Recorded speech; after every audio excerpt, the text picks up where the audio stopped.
বললাম যেহেতু অসুস্থ আমি, তাই না? সবাই কথা শোনো।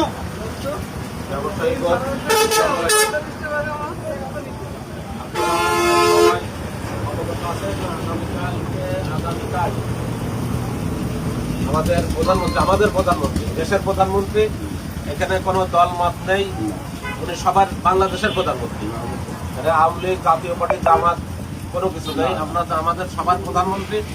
আর বিশেষ করে যেহেতু আমাদের মেডিকেলের হাসপাতাল উদ্বোধন হবে, আমরা এ যাবৎকাল আজকে 17-18 বছর মেডিকেল কলেজটা এখানে স্থাপন হয়েছে, কিন্তু আমরা হাসপাতাল পাইনি। হাসপাতালে আমরা এখানে ট্রিটমেন্ট হবো। আমি নিজেও দৌড়েছি, জাতি আছে ঢাকায় খুললাই, একদম ঢাকায় খুললাই। এখানে হাসপাতালটা হলে রাত বেরাত যখন তখন রাত 4টার সময় অসুস্থ হয়েছে কেউ দৌড়ে নিয়ে চলে যেতে পারছে, তাই না? সেই হাসপাতাল আগামীকাল উদ্বোধন হবে। সেই লক্ষ্যে আমরা আগামীকাল আমরা ওনারে সম্বর্ধনা, যেমন আমরা তাদের এটা সম্মানিত করবো। সে কীভাবে আমরা কালকে উনি যাবে রোডে, আমরা এই এলাকায় আমরা যারা ব্যবসায়ীগণ আছি, আমরা রোডের 2 সাইডে দাঁড়াই গেলাম, দাঁড়াই তারা সম্মান জানাবো, সম্বর্ধনা জানাবো। এটা আমাদের নৈতিক দায়িত্ব। যেহেতু আমাদের বলে হাসপাতাল উদ্বোধন করেছে, এখানে কোনো দল মত নেই। আমরা সবাই ইচ্ছাই আমাদের সবাই কালকে আগামীকাল হাজির থাকবো ইনশাআল্লাহ। সবাই থাকবো তো ইনশাআল্লাহ। কয়টার সময় ভাই? কালকে 12টা। সেই মর্মে আমাদের নেতা আছে 7 নম্বর ওয়ার্ডের সেক্রেটারি বিএনপির, উনি এখন আপনাদের সঠিকটা জানা দিবেন আর কি। সেটা এখন বক্তব্য রাখতেছে। সংক্ষিপ্ত আপনারা। বিসমিল্লাহির রহমানির রহিম।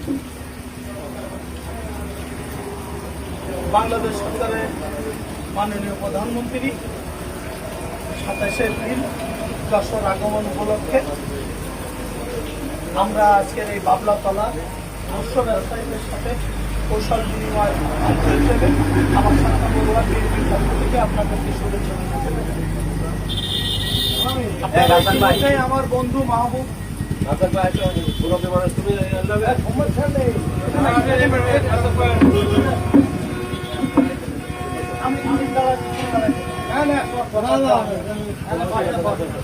আপনারা ইতিমধ্যে অবগত হয়েছেন, আগামীকাল 1টার সময় মাননীয় প্রধানমন্ত্রী আমাদের যশোর মেডিকেল 560 বেড উদ্বোধন করবেন। আমাদের নৈতিক দায়িত্ব এই কারণে, যেহেতু প্রধানমন্ত্রী আমাদের এই রোড দিয়ে যাবেন, আমাদেরকে নির্দেশনা হচ্ছে আমরা রোডের 2 পাশে দাঁড়িয়ে থাকবো। কোনো যানজট, কোনো গাড়ি কাউকেই ঠেকানো যাবে না, যার যার গতিতে শেষে চলবে। আমরা রোডের 2 পাশ থেকে যাব। আমাদের প্রধানমন্ত্রী বড় বাসে উনি সামনে থাকবেন, সাধারণ জনগণের সাথে উনি শুভেচ্ছা বিনিময় করবেন এবং ওইখান থেকে আবার 1টার সময় উনি আবার এখান থেকে এই রোডে ব্যাক করবেন। অর্থাৎ আপনারা 12:30, যেহেতু আপনারা ব্যবসায়ী, আপনারা আগামীকাল 12:30টার ভিতরে আপনারা একটু রেডি থাকবেন এবং আমাদের এই 2 রোডের পাশ থেকে আপনারা সকলে একটু দাঁড়াবেন। এইটা আমরা আপনাদের কাছ থেকে একটু আশা করছি। এই কারণে বাংলাদেশ সরকারের প্রধানমন্ত্রী আমাদের একার না, দল মত নির্বিশেষে এটা সকলে। সে যখন আমাদের সাথে আছে, আমাদের নেতা অনিন্দ্য ইসলাম অমিত, উনি বলেছিলেন যে আমি যদি নির্বাচিত হতে পারি আমি 560 বেড উদ্বোধন করব। আমাদের দেখেন এখনো হাতের কালি কিন্তু যায়নি। এই দেখেন এখনো আমারটা কিন্তু যায়নি, অনেকের দেখেন না জানি। সেই কালি শুকনোর আগে তরিকুল ইসলামের সন্তান অনিন্দ্য ইসলাম অমিত, সে কিন্তু 560 বেড উদ্বোধন করছেন। 79 খাল খনন করবেন, আপনার বাল লাইব্রেরি উদ্বোধন করবেন এবং 3-3:30টার সময় উনি ঈদগাহ মাঠে বক্তব্য রাখবেন। সেই কারণে আপনারা ব্যবসায়ী ভাইরা যারা এখানে আসেন, আপনাদের মূল্যবান সময় আমি আসলে নষ্ট করলাম।